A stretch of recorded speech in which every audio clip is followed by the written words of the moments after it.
Você não vai ficar com nada, Helena. Nada. Eu tenho os melhores advogados de Curitiba. A voz do Ricardo ecoou pela sala de reuniões do escritório de advocacia como se fosse dona do mundo. Ele estava recostado na cadeira de couro, pernas cruzadas, aquele sorriso prepotente que eu conhecia tão bem estampado no rosto. Ao lado dele, 2 advogados de terno cinza claro ajustavam papéis com a confiança de quem já venceu antes mesmo da batalha começar. Eu apenas respirei fundo, girei o anel de safira no meu dedo anelar da mão direita, aquele anel da minha avó que nunca saiu do meu dedo em 18 anos de casamento, e não disse uma palavra. O silêncio que se instalou foi tão denso que dava para ouvir o zumbido do ar-condicionado. Ricardo franziu a testa. Ele esperava lágrimas. Esperava súplicas. Esperava que eu implorasse por migalhas, como sempre fiz durante todos aqueles anos. Mas eu só olhei para ele com uma calma que nem eu mesma sabia que possuía, e então virei meu rosto para o homem sentado ao meu lado. Dr. Bernardo Almeida, 60 e poucos anos, cabelos grisalhos impecavelmente penteados, óculos de leitura pendurados no bolso do paletó azul marinho, ajustou os punhos da camisa branca e abriu uma pasta preta de couro legítimo com movimentos tão calculados que pareciam coreografados. O som da pasta se abrindo foi como um tiro de largada. Bernardo tirou um documento grosso, encadernado, com mais de 200 páginas. Colocou sobre a mesa de mogno polido com delicadeza, mas o impacto foi sísmico. Os advogados do Ricardo se entreolharam. Ricardo parou de sorrir. Na verdade, doutor Ricardo, Bernardo começou, e sua voz era suave, quase gentil, mas carregada de uma autoridade silenciosa que fez todos na sala se inclinarem para a frente.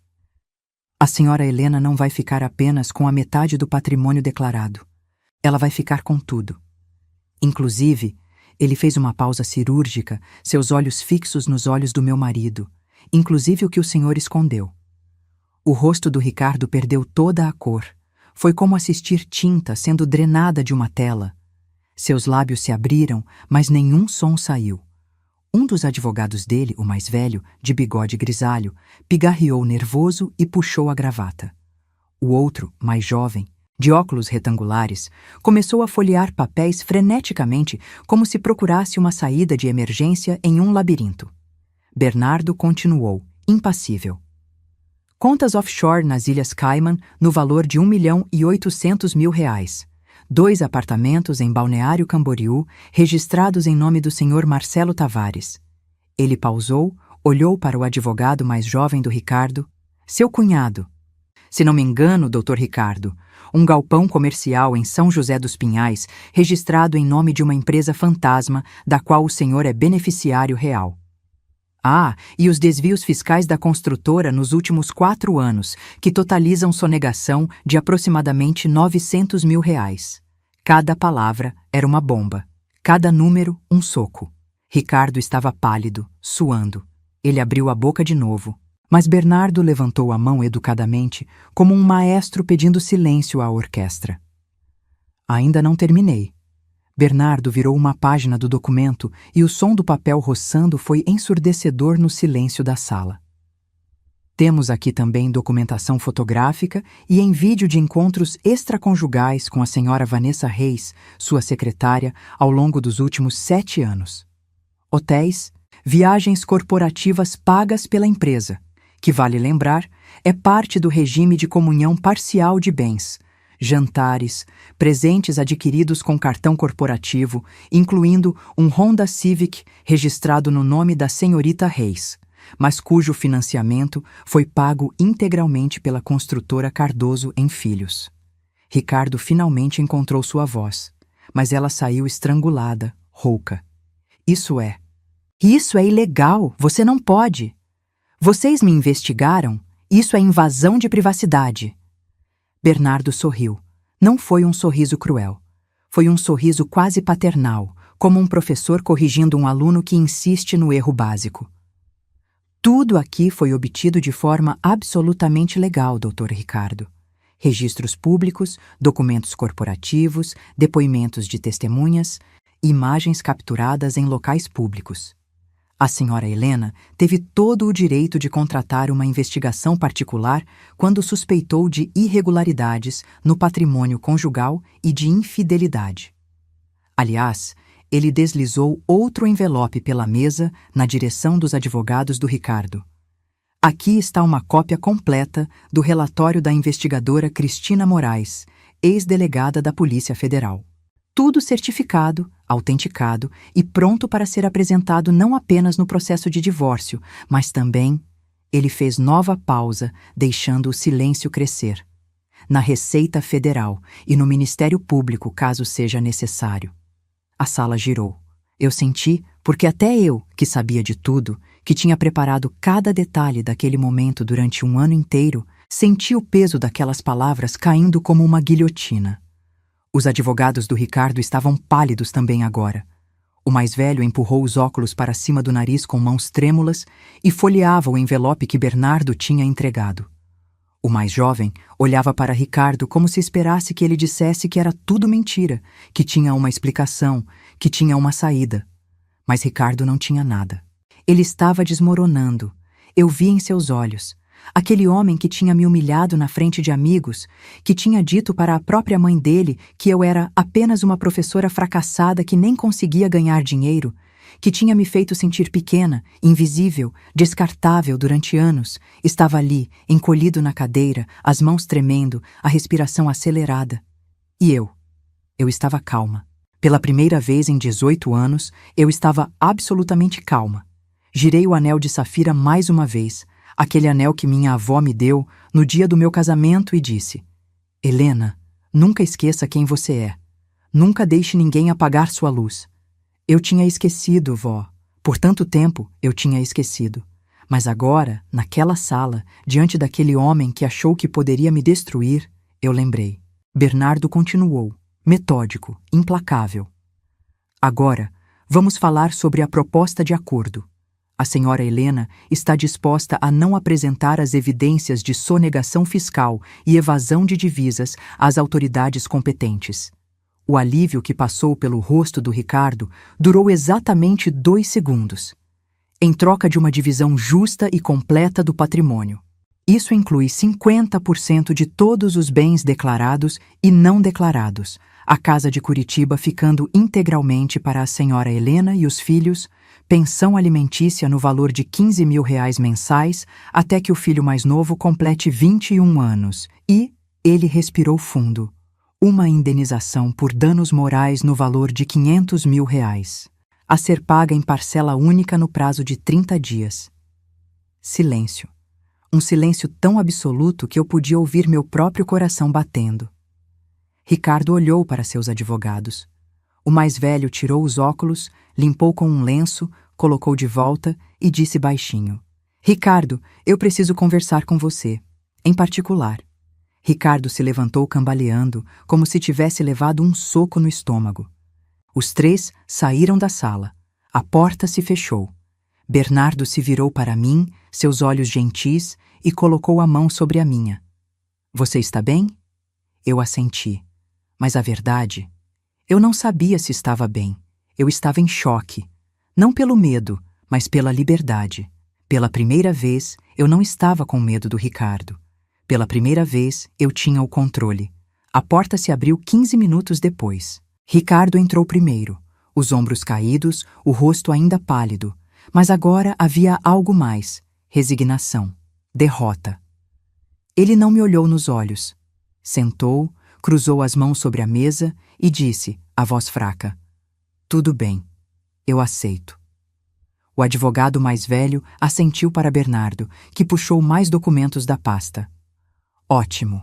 Então vamos assinar o termo de acordo aqui mesmo. Tenho 3 vias preparadas.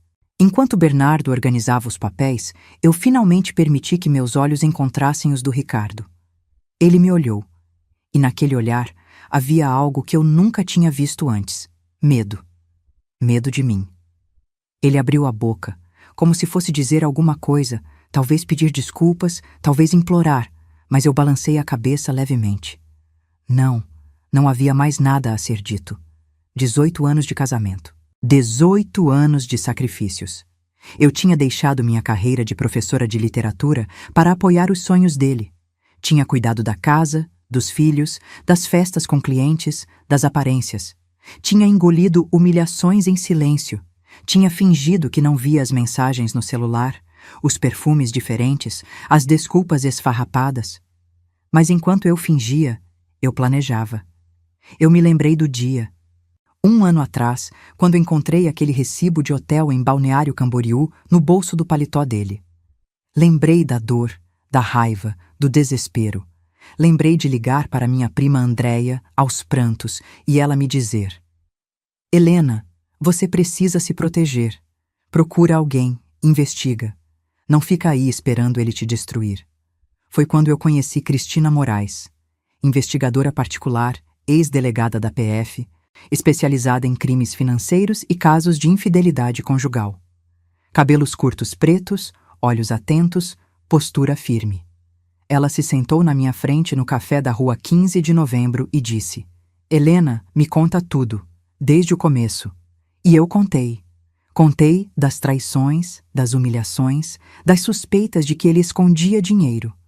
Cristina anotou tudo em um caderno pequeno, fez perguntas precisas e no final disse: Eu vou descobrir tudo, mas você precisa ser forte. Isso vai doer antes de melhorar. Ela não estava errada. Os meses seguintes foram os mais difíceis da minha vida. Continuar vivendo na mesma casa que o Ricardo, fingindo que não sabia de nada, sorrindo nas festas, cumprimentando Vanessa quando ela aparecia nos eventos da empresa. Mas cada dia que passava, Cristina me enviava relatórios, fotos, documentos, provas, e cada prova era uma peça do quebra-cabeça que montava minha liberdade. Foi Cristina quem descobriu as contas offshore. Foi ela quem rastreou os imóveis escondidos. Foi ela quem me apresentou ao Dr. Bernardo, o melhor advogado tributarista que eu poderia ter encontrado. E foi Bernardo quem me disse, naquela primeira reunião em seu escritório elegante na Avenida Cândido de Abreu: Helena, você tem um caso sólido, mas mais que isso, você tem coragem. E isso é raro. Agora, naquela sala de reuniões, assinando os papéis do divórcio, eu sentia o peso daquela coragem. Ricardo assinou os documentos em silêncio, a mão tremendo. Eu assinei com firmeza. Cada letra do meu nome uma declaração de independência. Quando terminamos, Bernardo recolheu as vias, colocou uma na sua pasta, entregou uma para o advogado do Ricardo e me entregou a minha. Parabéns, senhora Helena. A partir de agora, a senhora é oficialmente uma mulher livre. Eu segurei o documento contra o peito, senti o papel grosso, oficial, definitivo, livre. Eu era livre. Ricardo se levantou sem dizer nada, evitando meu olhar, e saiu da sala seguido pelos advogados dele como um cortejo fúnebre. A porta se fechou. Silêncio novamente. Mas dessa vez não era um silêncio tenso. Era um silêncio de alívio. Bernardo sorriu para mim, genuíno. Você foi muito corajosa, Helena. Muito. Eu sorri de volta e pela primeira vez em anos foi um sorriso verdadeiro. Obrigada, Bernardo. Por tudo. Ele assentiu. O dinheiro da indenização vai cair na sua conta em no máximo 30 dias e o processo de transferência dos bens já está em andamento. Você vai precisar de um contador para organizar tudo. Eu tenho indicações ótimas. Eu assenti, ainda processando. Tudo tinha acontecido tão rápido, mas ao mesmo tempo tinha levado 18 anos para chegar até ali. Saí do escritório de advocacia e o sol de Curitiba estava forte, o céu azul sem nuvens. Respirei fundo, o ar frio do final de inverno enchendo meus pulmões. Olhei para o anel de safira no meu dedo, o anel da vó, e sussurrei. Eu lembrei, vó. Eu lembrei quem eu sou. Peguei meu celular e liguei para minha filha Laura. Ela atendeu no segundo toque. Mãe, e aí? Como foi? A voz dela estava ansiosa, preocupada. Respirei fundo. Deu tudo certo, filha. Deu tudo certo. Eu ouvi um grito do outro lado, e depois Pedro gritando no fundo. Sério, mãe? Sério? Eu ri, e dessa vez foi uma risada leve, livre. Sério, a gente vai ficar bem. A gente vai ficar mais que bem. Quando desliguei, olhei para cima, para os prédios altos do centro de Curitiba, para o céu infinito, e senti algo que não sentia havia tanto tempo que quase não reconheci: esperança. Mas essa história não começou naquela sala de reuniões. Essa história começou muito antes. E se você quer descobrir como uma professora de literatura, que deixou tudo para apoiar o marido, conseguiu virar o jogo contra um empresário poderoso e seus advogados caros, se inscreva agora no canal e ativa o sininho. Porque o que aconteceu a seguir, ninguém poderia imaginar. Deixa seu like se você já passou por algo parecido. E comenta de onde você está assistindo, porque essa história está só começando e a vingança foi servida gelada. Tudo começou 22 anos atrás, em uma livraria no bairro Batel. Eu tinha 20 anos, estava no 3º ano de letras na Universidade Federal do Paraná e passava meus sábados de tarde entre as prateleiras daquela livraria que cheirava a papel novo e café. Era meu refúgio, meu lugar sagrado. Naquele sábado específico, eu procurava uma edição antiga de Clarice Lispector quando esbarrei em alguém. Literalmente. Derrubei a pilha de livros que ele carregava. Desculpa, eu não vi, eu disse, me abaixando para ajudar a juntar os livros. Ele riu. Uma risada gostosa, genuína. Sem problema, eu também estava distraído. Quando olhei para cima, encontrei olhos castanhos calorosos, um sorriso largo, cabelos castanhos um pouco bagunçados. Ele era bonito, mas não era só isso. Havia algo na maneira como ele me olhou, como se realmente me visse, que fez meu coração acelerar. Ricardo, ele estendeu a mão. Helena, eu respondi, apertando a mão dele. A conversa fluiu naturalmente. Descobrimos que ele estava na livraria procurando livros de arquitetura. Ele estava no último ano de engenharia civil. Conversamos por 2 horas entre as estantes, sobre livros, sobre sonhos, sobre Curitiba, sobre tudo e nada. Quando nos despedimos, ele pediu meu telefone. 3 dias depois, ele me ligou. Nosso primeiro encontro foi em uma pizzaria no Santa Felicidade. Ele chegou com flores, margaridas brancas. Lembrei que você disse que adorava flores simples. Ele explicou, um pouco sem jeito. Meu coração derreteu. Os meses seguintes foram mágicos. Ricardo era atencioso, engraçado, ambicioso. Falava sobre abrir a própria construtora, sobre construir casas que fizessem as pessoas felizes, sobre deixar uma marca no mundo. Eu falava sobre ensinar literatura, sobre fazer adolescentes se apaixonarem por Machado de Assis e Fernando Pessoa, sobre a beleza das palavras. Ele ouvia, realmente ouvia. Dizia que eu tinha um dom, que minha paixão era contagiante. Depois de 1 ano de namoro, ele me pediu em casamento. Foi simples, sem grande produção. Estávamos no Parque Barigui, sentados em um banco de frente para o lago, final de tarde, o céu alaranjado. Ele pegou minha mão e disse: Helena, eu não consigo imaginar minha vida sem você. Eu quero construir tudo ao seu lado. Casa a gente? Ele nem tinha anel naquele momento, mas eu disse sim sem hesitar. Nos casamos 6 meses depois, cerimônia pequena, apenas família e amigos próximos. Minha avó, Dona Irene, foi quem pagou meu vestido. No dia do casamento, ela me chamou para um canto, segurou minhas mãos e colocou o anel de safira no meu dedo direito. Esse anel era da minha mãe e agora é seu. Use sempre, Helena, e lembre-se, você é uma mulher forte, de uma linhagem de mulheres fortes. Nunca esqueça quem você é. Nunca deixe ninguém apagar sua luz. Eu abracei minha avó, sentindo o cheiro de lavanda que sempre exalava dela, e prometi que não esqueceria. Os primeiros anos foram bons. Eu terminei minha faculdade, comecei a dar aulas em um colégio particular no Água Verde. Ricardo trabalhou em 2 construtoras grandes, aprendendo o ofício, economizando cada centavo para abrir o próprio negócio. Morávamos em um apartamento alugado pequeno no portão, mas era nosso. Eu decorei cada cantinho com amor, cortinas que eu mesma costurei, quadros de brechó que restaurei. Ricardo chegava em casa cansado, coberto de poeira de obra, mas sempre com um beijo para mim, sempre perguntando como foi meu dia. Quando Laura nasceu, 3 anos depois do casamento, tudo mudou. Não de um jeito ruim no começo. Ricardo segurava a filha no colo com tanta delicadeza, olhava para ela com tanta reverência que eu me apaixonava por ele de novo todos os dias. Eu tirei licença maternidade e, quando voltei ao trabalho, minha mãe ajudava a cuidar da Laura. Mas as coisas começaram a ficar apertadas financeiramente.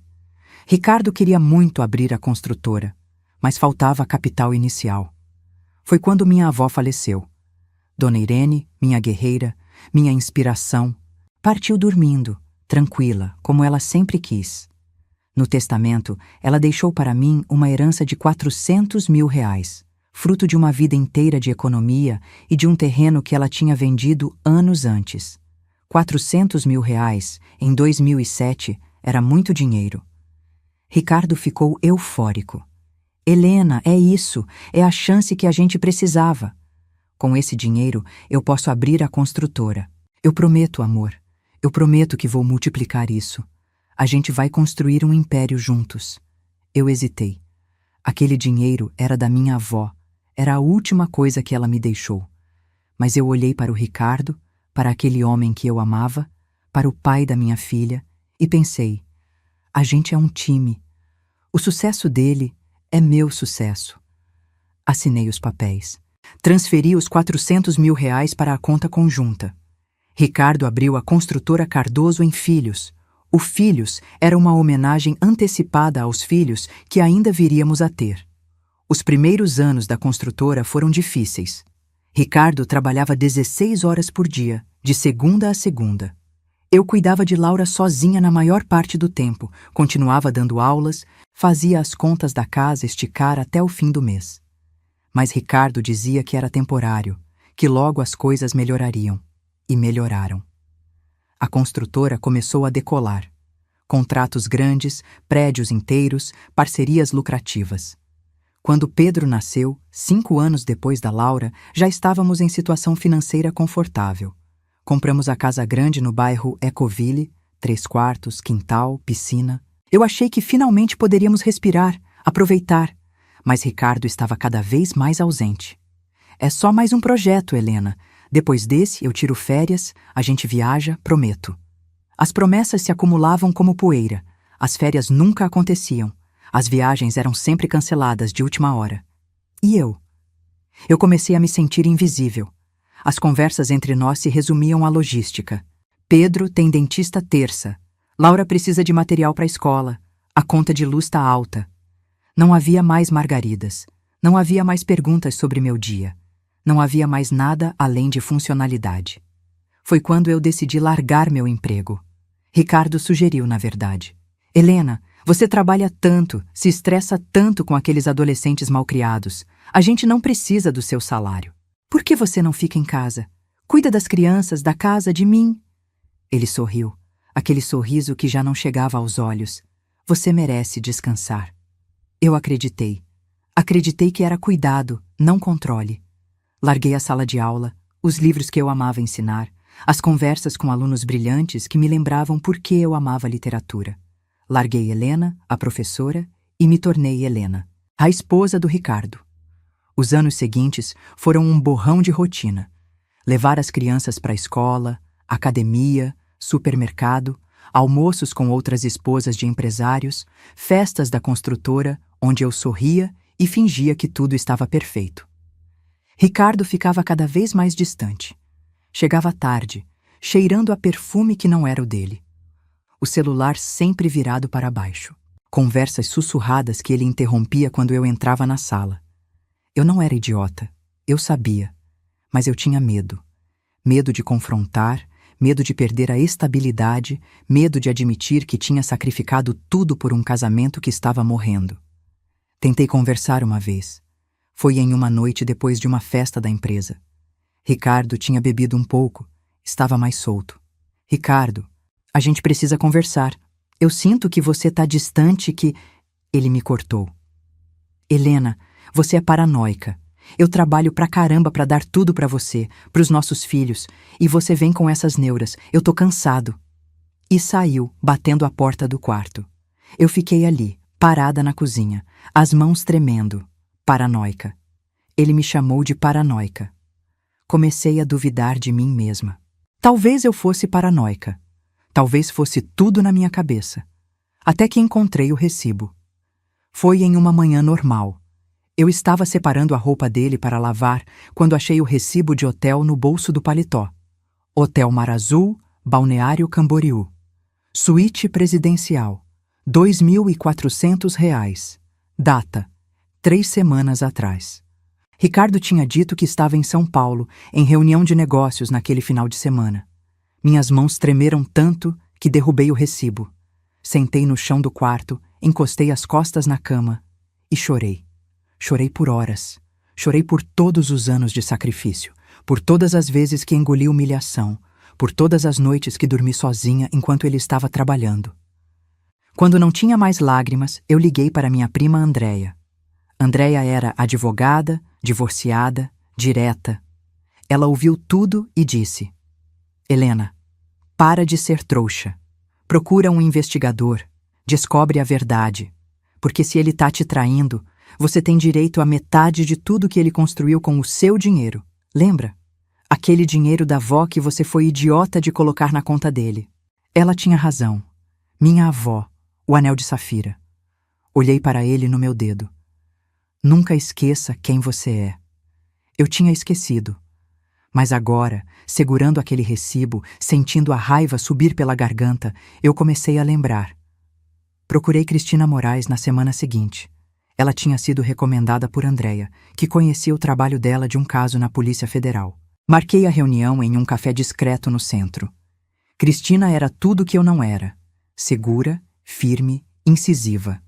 Cabelos pretos curtos, olhar penetrante, postura ereta. Me conta tudo, ela disse sem rodeios. E eu contei. As traições, as desconfianças, o dinheiro da minha avó, os anos de humilhação. Cristina escutou tudo, anotando em um caderninho preto. No final ela disse: Helena, eu vou ser honesta com você. Isso vai doer. Investigar seu marido, descobrir a verdade, vai doer muito. Mas se você quer sair dessa situação de pé, se você quer recuperar o que é seu, você precisa ser forte. Você consegue? Eu olhei para o anel de safira no meu dedo. Consigo. E comecei a jornada mais difícil da minha vida. Continuar vivendo com Ricardo como se nada estivesse acontecendo, enquanto Cristina investigava cada passo dele. Os primeiros relatórios chegaram 2 semanas depois. Fotos. Ricardo entrando em hotéis com Vanessa, a secretária dele. Vanessa, 28 anos, loira, sorriso perfeito, que eu tinha cumprimentado tantas vezes em festas da empresa sem saber que ela estava dormindo com meu marido. As fotos me destroçaram, mas não pararam por aí. Cristina encontrou mensagens, e-mails, transferências bancárias. Ricardo estava bancando Vanessa. Apartamento alugado, carro, roupas, viagens. Tudo com dinheiro da empresa. Meu dinheiro. O dinheiro da minha avó. Mas Cristina foi além. Ela investigou as finanças da construtora e descobriu algo ainda pior. Ricardo estava desviando dinheiro. Contas offshore nas Ilhas Cayman. Imóveis registrados em nomes de laranjas. Sonegação fiscal.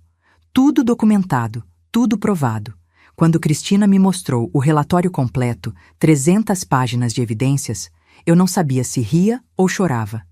Ele fodeu com a vida errada, Cristina disse, sem um pingo de emoção. Agora você tem tudo nas mãos, mas você precisa de um advogado bom, muito bom. Foi quando ela me apresentou ao doutor Bernardo Almeida. Bernardo era amigo de longa data da família da minha avó. Tinha sido advogado de Dona Irene em algumas questões imobiliárias. Quando contei tudo a ele, ele balançou a cabeça, triste. Helena, eu lembro de você pequenininha, indo visitar sua avó. Dona Irene adorava você. Se ela soubesse o que esse homem fez. Mas não se preocupe. Eu vou garantir que você receba não só o que é seu por direito, mas uma compensação por todos esses anos de abuso emocional e financeiro. E foi assim que começamos a montar o plano, discretamente, pacientemente. Eu continuei vivendo na mesma casa, dormindo no mesmo quarto. Ricardo já dormia no escritório havia meses, cumprimentando Vanessa nas festas, sorrindo para os advogados dele. Mas por dentro, eu estava planejando cada movimento. E tinha um último segredo que nem Ricardo sabia. 2 anos antes, quando minha tia-avó Beatriz faleceu, ela me deixou mais uma herança, 2 milhões de reais.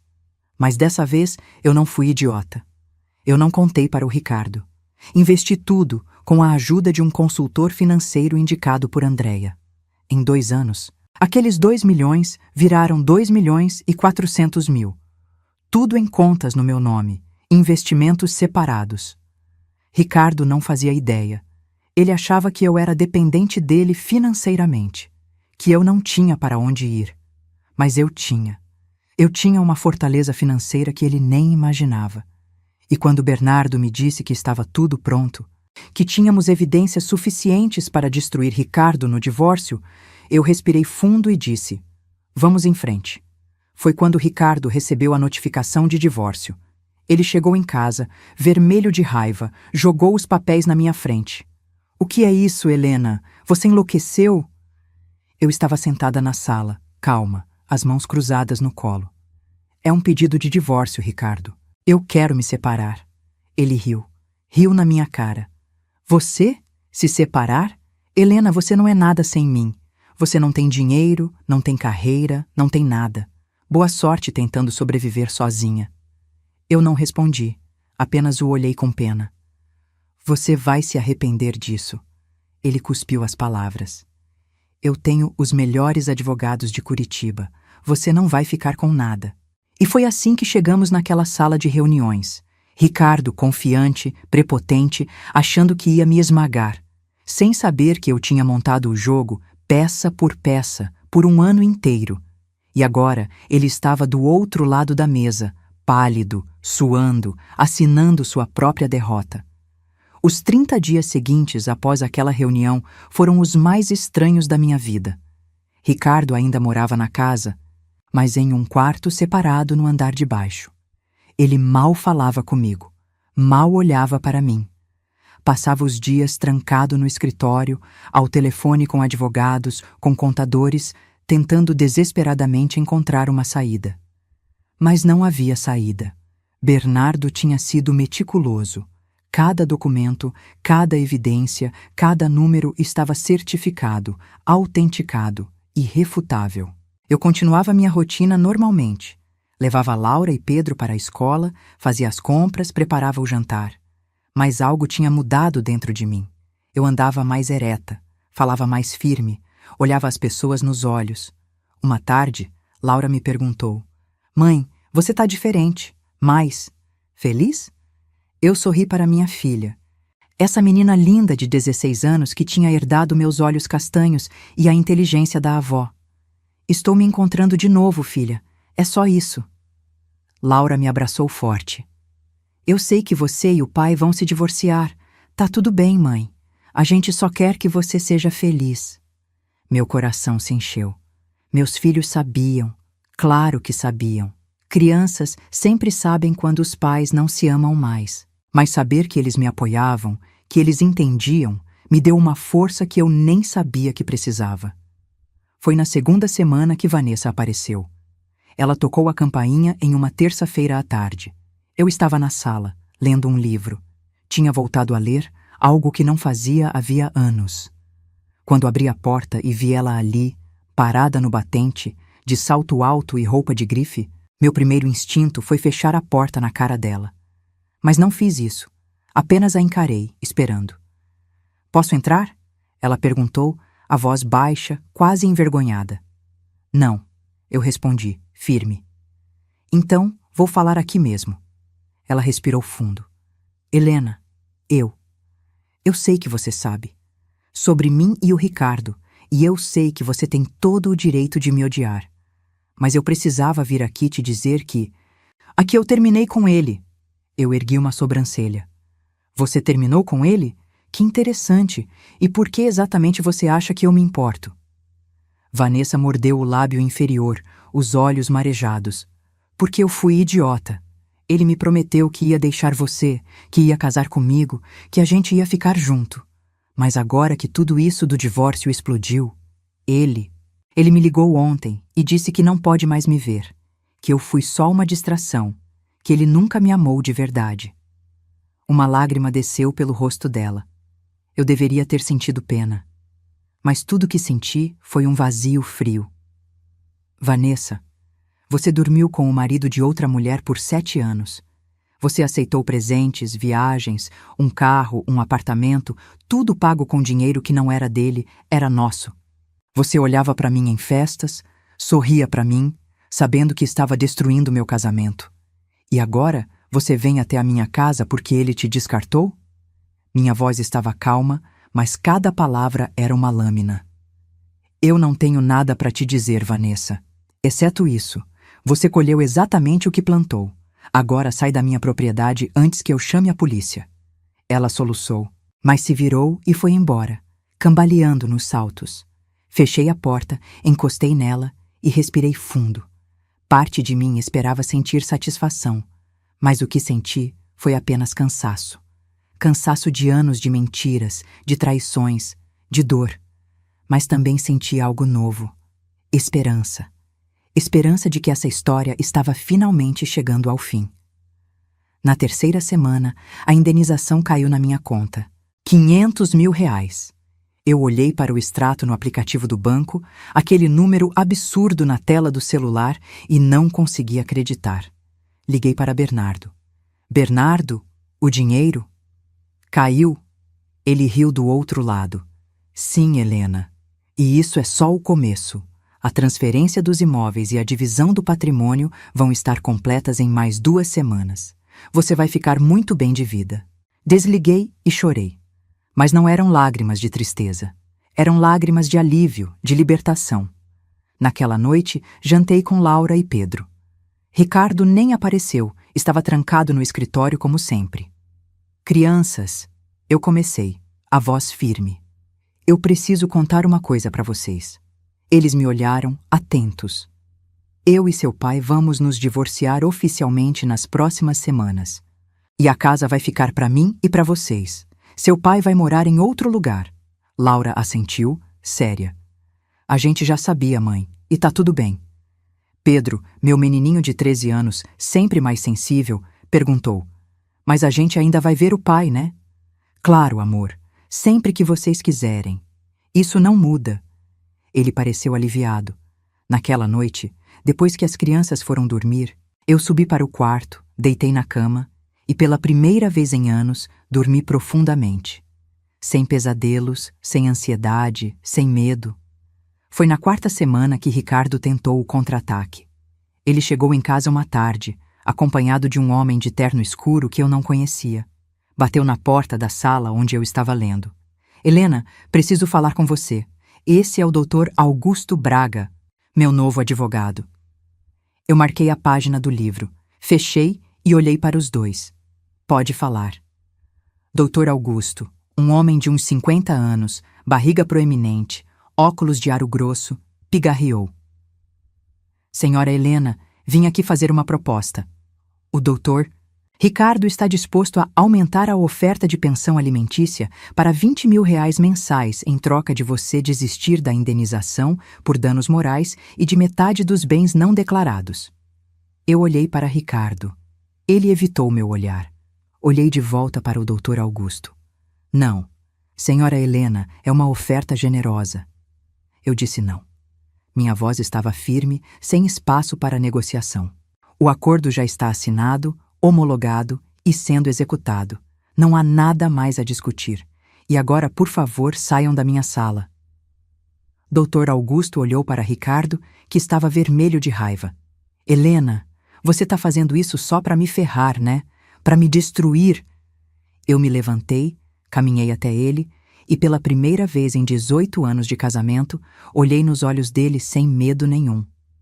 Ricardo, eu não estou fazendo isso para te destruir. Eu estou fazendo isso para me reconstruir. Você destruiu nosso casamento sozinho quando decidiu me trair, me humilhar, esconder dinheiro e tratar nossa família como se fôssemos descartáveis. Agora você vai colher as consequências. E eu vou seguir em frente. Virei as costas para ele e voltei para o sofá, peguei meu livro e continuei lendo como se eles não estivessem ali. Ouvi os passos dele saindo, a porta batendo. Mas eu não levantei os olhos do livro. Naquela noite, Ricardo fez as malas e saiu de casa. Finalmente. A casa ficou mais leve, como se um peso sufocante tivesse sido removido. Laura e Pedro vieram até mim e nós nos abraçamos na sala, os três juntos. Vai ficar tudo bem, eu sussurrei. Vai ficar melhor que bem. Enquanto isso, nos bastidores, Cristina continuava seu trabalho. Ela tinha me ligado alguns dias antes com uma descoberta bombástica. Helena, você não vai acreditar no que eu encontrei. O que foi? Lembra que o Ricardo tinha 2 apartamentos em Balneário Camboriú, registrados no nome do cunhado dele, o Marcelo? Sim. Pois é, eu fui mais fundo. Esses apartamentos foram comprados com dinheiro de um desvio que ele fez da construtora em 2015. Ele criou uma obra fantasma, superfaturou os materiais e desviou mais de R$1 milhão. Tá tudo documentado aqui. Notas fiscais frias, pagamentos para empresas que não existem, tudo. Meu sangue gelou. R$1 milhão? Isso. E tem mais. Esse dinheiro foi declarado como despesa da empresa, o que significa que ele sonegou o imposto em cima disso também. Helena, se a Receita Federal pegar isso, o Ricardo vai ter que pagar multa astronômica, pode até responder criminalmente. Eu respirei fundo. E o que você acha que eu devo fazer? Isso é decisão sua. Você pode usar isso como munição adicional no divórcio. Ou pode entregar para as autoridades. Ou pode guardar como seguro caso ele tente alguma coisa contra você no futuro. Eu pensei naquilo por dias. Tinha poder suficiente agora para destruir Ricardo completamente. Mas eu não era como ele. Eu não queria vingança cega. Eu queria justiça. Liguei para Bernardo. Bernardo, eu quero que você envie uma notificação para os advogados do Ricardo. Diz para ele que eu tenho evidências de desvio de dinheiro e sonegação fiscal que podem ser entregues às autoridades competentes a qualquer momento, mas que eu vou guardar essas evidências desde que ele cumpra rigorosamente todos os termos do acordo de divórcio e não tente nenhuma manobra judicial contra mim ou contra as crianças. Se ele tentar, eu entrego tudo. Bernardo ficou em silêncio por um momento. Helena, você tem certeza? Isso é jogar muito pesado. Tenho certeza. Eu não quero destruir ele, Bernardo. Mas eu também não vou deixar ele tentar me destruir de novo. Entendido. Vou enviar a notificação hoje mesmo. 2 dias depois, recebi uma ligação de um número desconhecido. Atendi. Alô? Helena. Era Ricardo. A voz dele estava quebrada, cansada. Eu recebi a notificação. Eu não vou tentar nada, tá? Eu só quero que isso acabe. Eu tô cansado, Helena. Muito cansado. Eu não senti pena, mas também não senti raiva, apenas indiferença. Ótimo, Ricardo. Cumpre o acordo, respeita as crianças e a gente segue cada um com sua vida. Helena, eu sei que eu estraguei tudo. Eu sei que eu te machuquei. E eu sinto muito. Fiquei em silêncio. Parte de mim queria gritar, queria listar todas as maneiras como ele tinha me destroçado. Mas outra parte, a parte que estava finalmente curando, sabia que não adiantava. Ricardo, suas desculpas não mudam o que você fez. Não apagam os anos de dor. Mas eu aceito que você esteja arrependido. Agora eu preciso ir. E desliguei. Olhei para o anel de safira no meu dedo, girei ele devagar e sorri. Vó, eu consegui. Eu lembrei quem eu sou. Na 5ª semana, a transferência final dos bens foi concluída. A casa estava oficialmente no meu nome. 50% de todos os bens declarados e não declarados tinham sido transferidos para mim. Eu tinha patrimônio líquido de mais de R$8 milhões. 8 milhões. Eu, Helena, a professora que tinha deixado tudo para apoiar o marido, agora tinha independência financeira completa. Mas mais importante que o dinheiro era a liberdade. Liberdade para acordar sem medo. Liberdade para tomar decisões sobre minha própria vida. Liberdade para ser Helena de novo. Liguei para Andréia, minha prima, minha guerreira. Dréia, acabou. Tá tudo resolvido. Ela gritou do outro lado. Eu sabia que você conseguiria. Helena, eu tô tão orgulhosa de você. Rimos juntas, choramos juntas. Obrigada, Andréia, por me dar força quando eu não tinha, por me lembrar que eu merecia mais. Você sempre mereceu mais, prima. Sempre. E agora você tem. O que você vai fazer agora? Eu olhei pela janela da sala, para o jardim da casa que agora era minha, para o céu azul de Curitiba e sorri. Vou recomeçar. Naquela noite fiz uma lista de todas as coisas que eu tinha deixado de fazer por causa do Ricardo, por causa do casamento, por causa do medo. Ler os livros que eu amava, voltar a dar aulas, talvez como voluntária. Viajar com Laura e Pedro, aprender a tocar violão, algo que eu sempre quis, conhecer pessoas novas, viver, apenas viver. Quando Laura desceu para a cozinha naquela noite, ela me viu escrevendo. O que é isso, mãe? Uma lista de sonhos, filha. Ela se sentou ao meu lado, leu alguns itens e sorriu. Posso adicionar um? Claro. Ela pegou a caneta e escreveu. Ser feliz. Abracei minha filha e as lágrimas vieram de novo. Mas eram lágrimas boas. Lágrimas de recomeço. Eu achei que o pior tinha passado. Achei que Ricardo tinha finalmente aceitado a derrota, que ele seguiria em frente, como prometeu no telefonema. Mas eu tinha subestimado o orgulho ferido de um homem acostumado a ter controle sobre tudo. Foi em uma sexta-feira à noite, 6 semanas após aquela reunião decisiva no escritório de advocacia. Laura tinha ido dormir na casa de uma amiga. Pedro estava jogando videogame no quarto. Eu estava na cozinha, preparando um chá de camomila, quando ouvi a campainha tocar. Eram quase 10 da noite. Franzi a testa, caminhei até a porta, olhei pelo olho mágico. Era Ricardo. Ele estava sozinho, as mãos nos bolsos, a postura curvada. Parecia menor de alguma forma. Abri a porta apenas uma fresta, mantendo a corrente de segurança no lugar. O que você quer, Ricardo? São quase 10 da noite. Ele levantou os olhos e o que vi ali me chocou. Ele estava chorando. Lágrimas desciam pelo rosto dele, os olhos vermelhos, inchados. Helena, por favor, eu preciso falar com você. Só 5 minutos, por favor. Toda a fibra do meu ser gritava para eu fechar a porta. Mas havia algo na voz dele, um desespero tão profundo que me fez hesitar. Contra meu melhor julgamento, tirei a corrente e abri a porta. 5 minutos, na sala, e deixa a porta de entrada aberta. Ele entrou e o cheiro de álcool veio junto. Ele tinha bebido. Não estava cambaleando, mas claramente tinha bebido. Sentou no sofá, a cabeça nas mãos. Eu fiquei de pé, os braços cruzados, mantendo distância. Fala. Ele respirou fundo, as mãos tremendo.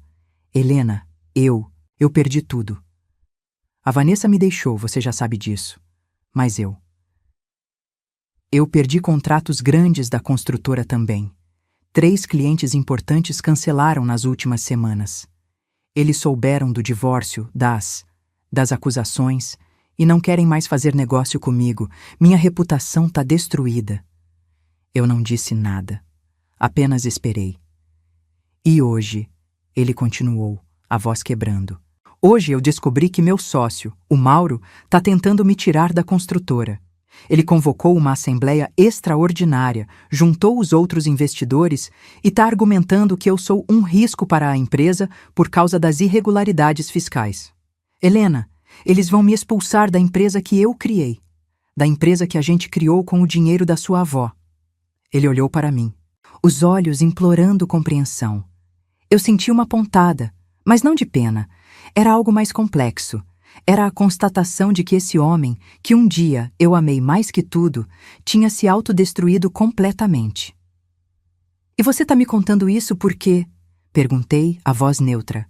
Porque eu preciso da sua ajuda. Ele se levantou, deu um passo na minha direção. Eu dei um passo para trás. Helena, se você retirar as evidências, se você falar com o Bernardo e disser que não vai entregar nada para a Receita Federal, eu posso usar isso para acalmar os investidores. Eu posso mostrar que não tem nenhuma investigação em andamento, que tá tudo resolvido. Eu quase ri. Quase. Você tá me pedindo para te salvar? Depois de tudo que você fez? Depois de me trair por 7 anos, de me humilhar, de tentar me deixar sem nada no divórcio? Helena, eu sei que eu fui um idiota. Eu sei que eu destruí nosso casamento. Mas eu tô desesperado. Eu não tenho mais ninguém. Minha família me deu as costas. Meus amigos sumiram. A Vanessa me usou e jogou fora. Você é a única pessoa que pode me ajudar. Ele caiu de joelhos.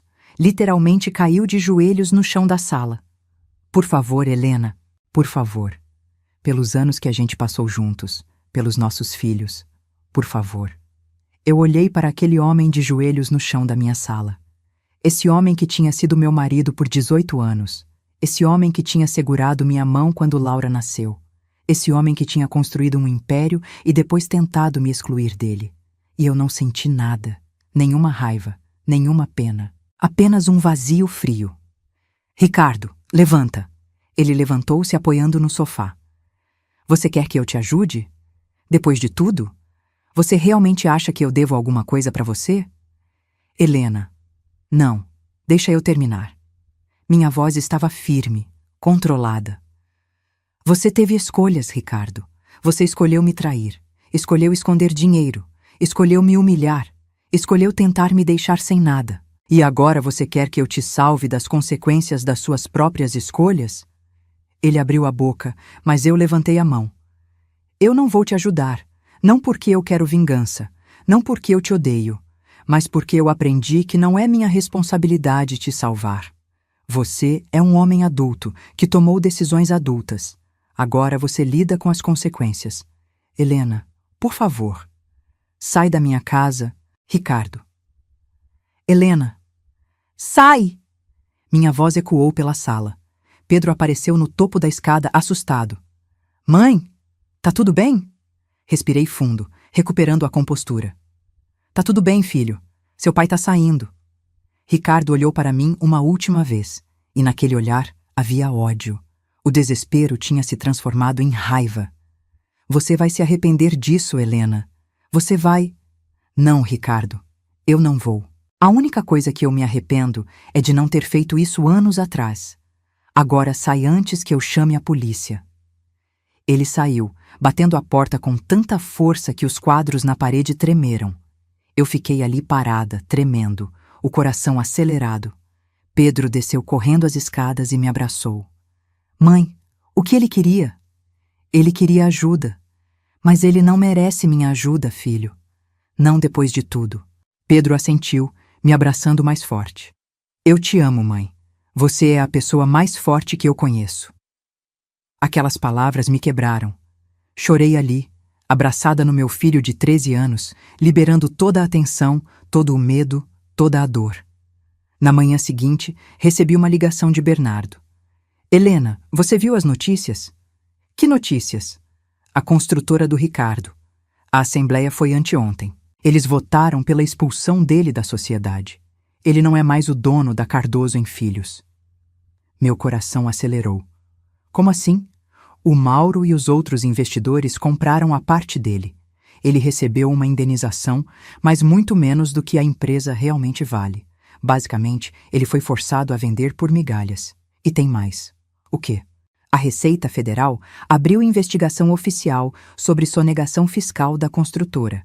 Alguém denunciou anonimamente. Eu gelei. Não fui eu, Bernardo. Eu juro que... Eu sei que não foi você, Helena. Mas alguém denunciou. Provavelmente o próprio Mauro, para justificar a expulsão do Ricardo e proteger a empresa. Ricardo vai ter que responder a processo administrativo e possivelmente criminal. Desliguei o telefone em choque. Eu não tinha feito nada, mas de alguma forma a verdade tinha vindo à tona de qualquer jeito. O universo tinha cobrado sua dívida. 2 semanas depois, recebi outra ligação. Dessa vez, era de um número que eu não reconhecia. Atendi com cautela. Alô? Helena Cardoso? Uma voz feminina, formal. Sim, sou eu. Aqui é da Delegacia da Receita Federal. A senhora poderia vir até nossa sede para prestar um depoimento sobre a construtora Cardoso em Filhos? Meu sangue gelou. Depoimento? Sobre o quê? Sobre possíveis irregularidades fiscais. A senhora foi casada com o Dr. Ricardo Cardoso por 18 anos e pode ter informações relevantes para a investigação. Liguei imediatamente para Bernardo. Ele me acalmou. Helena, não se preocupe. Você não fez nada de errado. Você só precisa contar o que você sabe. Eu vou com você. No dia do depoimento, sentei em uma sala fria da Receita Federal, Bernardo ao meu lado, 2 agentes à minha frente. Eles fizeram perguntas sobre as finanças da construtora, sobre as contas, sobre tudo. Eu respondi com honestidade absoluta. Contei sobre as contas offshore que descobri através da investigação particular. Contei sobre os imóveis em nome de laranjas. Contei sobre tudo que Cristina tinha documentado. Quando terminei, um dos agentes, uma mulher de uns 40 anos, cabelos presos em coque, me olhou com algo parecido com admiração. Senhora Helena, a sua investigação particular forneceu evidências cruciais para este caso. A senhora está ciente de que o senhor Ricardo pode enfrentar processo criminal? Estou, eu respondi, firme. E a senhora está disposta a testemunhar se necessário? Olhei para Bernardo. Ele assentiu levemente. Respirei fundo. Estou. Saí daquela delegacia com as pernas tremendo, mas a cabeça erguida. Uma semana depois, Ricardo foi indiciado formalmente por sonegação fiscal e evasão de divisas. A notícia saiu em todos os jornais de Curitiba. Empresário é indiciado por sonegação milionária. Vi a manchete no celular e senti um aperto no peito. Não de pena por ele, mas pela consciência de que tinha sido eu, indiretamente, que tinha colocado aquilo em movimento. Liguei para Cristina. Eu fiz a coisa certa. Ela respondeu sem hesitar. Helena, você fez o que era justo. Ele roubou, mentiu, traiu. Ele está colhendo o que plantou. Não carrega culpa por isso. Mas era difícil não sentir culpa. Até Laura, minha filha sempre tão forte, me perguntou: Mãe, o pai pode ir para a cadeia? Pode, eu respondi, honesta. Depende do processo. E você? Você se sente mal por isso? Eu pensei antes de responder. Eu me sinto mal que chegou a esse ponto, mas eu não me sinto mal por ter contado a verdade. Seu pai fez escolhas ruins e agora ele tem que responder por elas. Mas a verdade é que, à noite, sozinha no quarto, eu me perguntava se tinha ido longe demais. Se tinha destruído um homem que, apesar de tudo, ainda era o pai dos meus filhos. Foi minha prima Andréia que me trouxe de volta à razão. Ela veio até minha casa, se sentou comigo na varanda, segurou minha mão. Helena, para com isso. Para de carregar culpa que não é sua. O Ricardo se destruiu sozinho. Você só contou a verdade. E a verdade liberta. Você, não ele. Você. Ela tinha razão. Eu sabia que tinha. Mas era difícil deixar de sentir. Uma parte de mim ainda lembrava do Ricardo de 22 anos atrás, aquele rapaz de sorriso largo que me levava margaridas. E era doloroso aceitar que aquele rapaz tinha morrido fazia muito tempo. A última vez que vi Ricardo pessoalmente foi 3 meses após o indiciamento. Ele pediu para se encontrar comigo em um café neutro no centro. Eu hesitei, mas Bernardo disse que seria seguro e que talvez fosse bom ter uma conversa final. Cheguei ao café antes dele. Pedi um cappuccino, sentei em uma mesa perto da janela. Quando ele entrou, quase não o reconheci. Ele tinha emagrecido muito, os olhos fundos, os cabelos grisalhos que antes ele tingia agora aparentes. Parecia 10 anos mais velho. Sentou à minha frente sem pedir nada. Ficamos em silêncio por um longo momento. Obrigado por vir, ele disse finalmente, a voz baixa. Eu não tinha certeza se você viria. Eu também não, eu respondi honesta. Ele suspirou, olhou para as próprias mãos. Helena, eu não te trouxe aqui para implorar ou pedir ajuda de novo. Eu aprendi a lição. Eu só. Eu queria te pedir desculpas, de verdade dessa vez. Eu esperei. Eu fui um monstro com você. Eu te traí, te humilhei, tentei te tirar tudo. E você não merecia nada disso. Você foi uma esposa incrível, uma mãe incrível, e eu joguei tudo fora por orgulho, por arrogância, por estupidez. Lágrimas desciam pelo rosto dele agora, mas eu não me movi para consolá-lo. Eu não espero seu perdão. Eu sei que não mereço, Mas eu precisava que você soubesse que eu sei o que eu fiz. E eu vou carregar isso pelo resto da vida. Olhei para aquele homem, para os destroços do que ele tinha sido, e finalmente, senti algo. Não raiva, não ódio, mas uma tristeza profunda. Tristeza pelo que poderia ter sido, e nunca foi. Ricardo, eu comecei, medindo cada palavra. Eu aceito suas desculpas. Não porque isso apaga o que você fez, mas porque eu preciso seguir em frente sem carregar raiva. Mas eu não posso te perdoar. Ainda não. Talvez nunca. E eu preciso que você respeite isso. Ele assentiu, enxugando as lágrimas. Eu respeito. E Helena, cuida bem das crianças. Cuida bem de você. Você merece ser feliz. Levantei, peguei minha bolsa. Eu vou ser, Ricardo. Eu já sou. E saí daquele café sem olhar para trás. 6 meses depois daquele encontro no café, eu estava sentada em uma cadeira de plástico na quadra de uma escola pública no bairro Cajuru, em Curitiba, observando 15 adolescentes discutirem animadamente sobre Dom Casmurro de Machado de Assis. Eu tinha voltado a dar aulas, não em colégio particular como antes, mas como voluntária em projetos sociais para jovens de comunidades carentes. E pela primeira vez em anos, eu me sentia útil, me sentia viva. Professora Helena, uma menina de uns 16 anos, cabelos cacheados presos em um rabo de cavalo, levantou a mão. Mas a Capitu traiu mesmo ou o Bentinho que era maluco ciumento? Eu sorri. Essa pergunta eterna. Essa dúvida que Machado plantou há mais de um século. O que você acha, Jéssica? Eu acho que ele era doido, professora. Igual meu ex que ficava me acusando de traição sem eu ter feito nada. A sala riu, e eu ri junto. Então você acha que Machado quis mostrar como o ciúme pode destruir um relacionamento? Sim, tipo, ele criou essa história toda na cabeça dele e destruiu tudo. Assenti, meu coração aquecendo. Essas conversas, essas conexões, era isso que eu tinha deixado para trás quando abandonei minha carreira. E agora, recuperando isso, eu sentia que estava recuperando a mim mesma. Depois da aula, enquanto eu arrumava os livros, a coordenadora do projeto, Dona Marisa, uma senhora negra de uns 60 anos, toda sabedoria e bondade, se aproximou. Helena, posso falar com você? Claro, Dona Marisa. Eu queria te agradecer. Desde que você começou aqui, os meninos mudaram. Eles estão lendo, estão participando, estão animados. Você tem um dom. Eu senti as lágrimas ameaçarem. Obrigada, Dona Marisa, mas quem tem que agradecer sou eu. Vocês me deram um propósito de novo. Ela sorriu, colocou a mão no meu ombro. A gente se encontra quando a gente precisa, filha. E você estava precisando daqui tanto quanto a gente precisava de você. Saí daquela escola com o coração cheio. Entrei no carro, um SUV novo que eu tinha comprado, pela primeira vez na vida comprando algo só porque eu queria.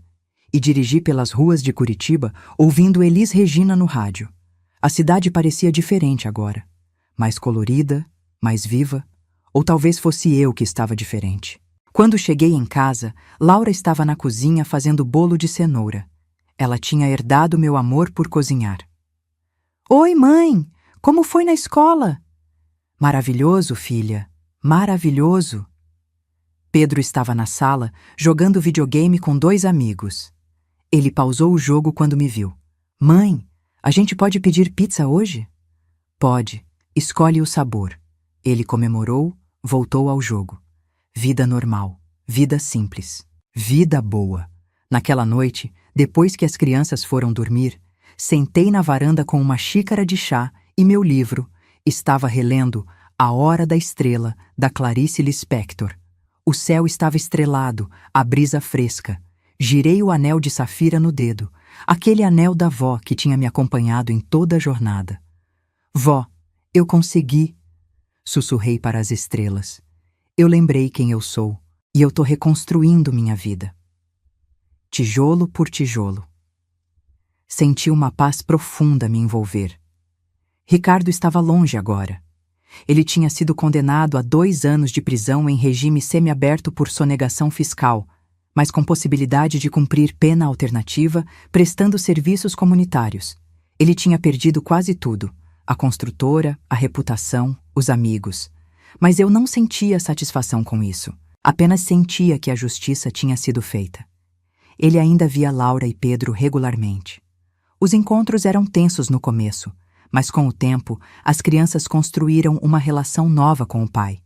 Uma relação baseada em honestidade, não em aparências.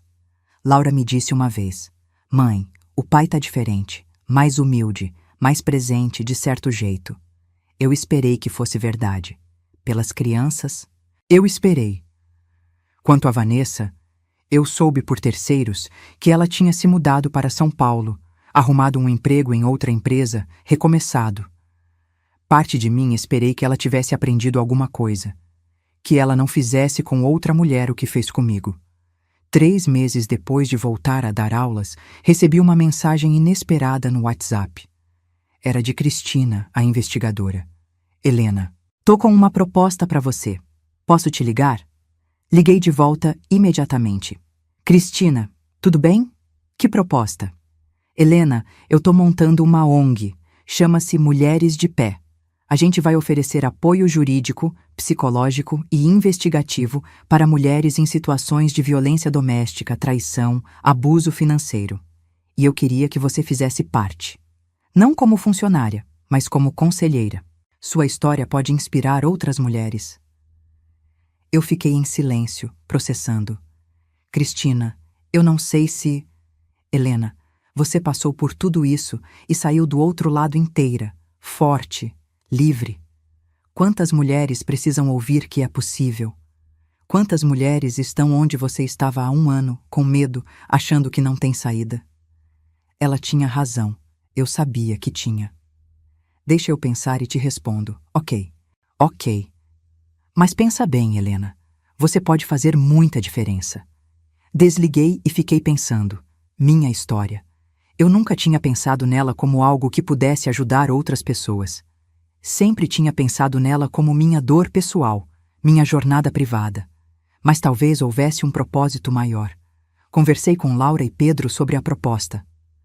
"Mãe, você tem que fazer isso", Laura disse convicta. "Você é prova viva de que é possível recomeçar, de que a gente não precisa aceitar ser tratada mal só porque está casada há muito tempo ou tem filhos." Pedro concordou. "Mãe, você é tipo uma heroína, sério." Eu ri, mas meu coração estava cheio. No dia seguinte, liguei para Cristina. "Eu aceito. Eu quero fazer parte da Mulheres de Pé." E foi assim que, 10 meses após aquela reunião decisiva no escritório de advocacia, eu me vi em um pequeno auditório no centro de Curitiba, diante de 50 mulheres contando minha história. Meu nome é Helena Cardoso. E há 1 ano atrás, eu estava sentada em uma sala de reuniões, ouvindo meu marido dizer que eu não ia ficar com nada no divórcio. Ele tinha os melhores advogados. Ele tinha poder. Ele tinha controle. Ou pelo menos, era isso que ele achava. Contei tudo.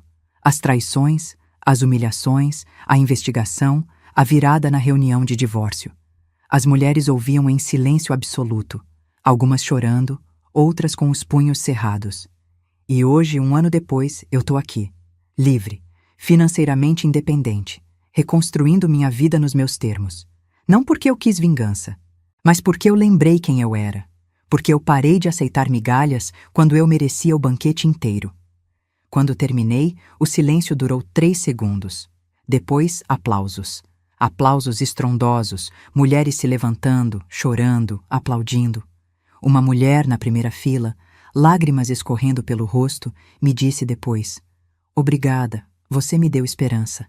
E naquele momento, eu soube que tinha encontrado o meu propósito. Os meses seguintes foram de crescimento. A ONG Mulheres de Pé se expandiu. Ajudamos dezenas de mulheres a sair de relacionamentos abusivos, a recuperar patrimônio roubado, a reconstruir vidas. Eu continuava dando aulas na escola do Cajuru, continuava sendo mãe presente para Laura e Pedro, mas agora eu também era Helena, a mulher que virou o jogo. E minha vida pessoal? Algumas amigas insistiam que eu deveria voltar a namorar. "Helena, você tá livre, linda, bem de vida. Aproveita.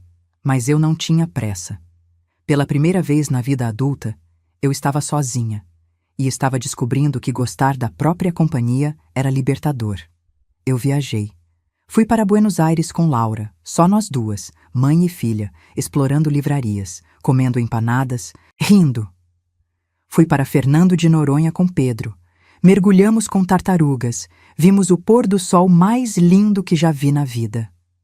Voltei a tocar violão, algo que eu tinha aprendido na adolescência e abandonado. Meus dedos doíam nas primeiras semanas, mas a dor era boa. Era dor de reconstrução. Fiz novas amizades. Conheci mulheres incríveis na ONG, mulheres guerreiras que tinham histórias tão ou mais difíceis que a minha, e que ainda assim se levantavam todos os dias e lutavam. E aos poucos, muito aos poucos, eu comecei a me perdoar. Perdoar a Helena, que aceitou ser pequena por tanto tempo. Perdoar a Helena que teve medo. Perdoar a Helena que demorou para reagir. Um dia, 1 ano e meio depois do divórcio, eu estava no cemitério visitando o túmulo da minha avó. Levo flores todo mês, geralmente margaridas brancas. Aquele dia, eu me sentei no chão ao lado da lápide, as margaridas na mão. Vó, eu sei que você tá vendo tudo de onde você tá. E eu sei que você tá orgulhosa. Eu usei o anel, vó.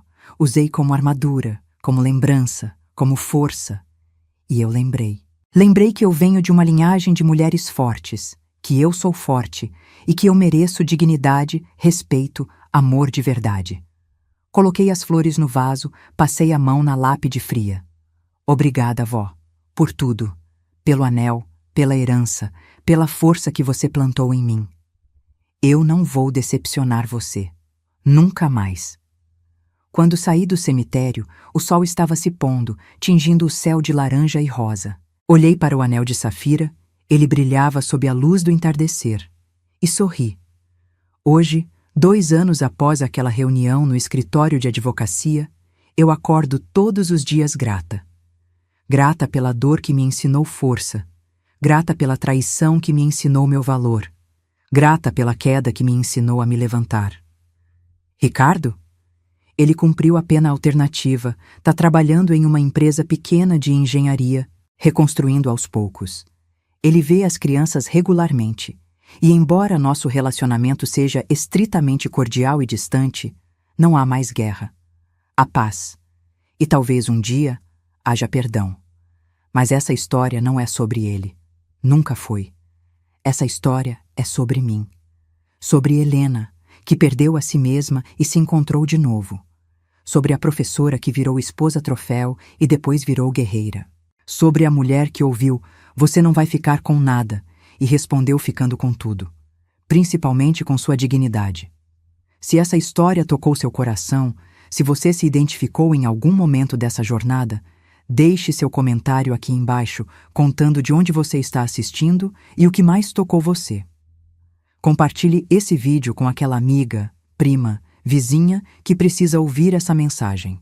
Que dignidade não se negocia, que amor próprio vem primeiro e que nunca é tarde para recomeçar.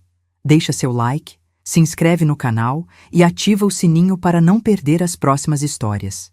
Porque aqui a gente não conta histórias vazias.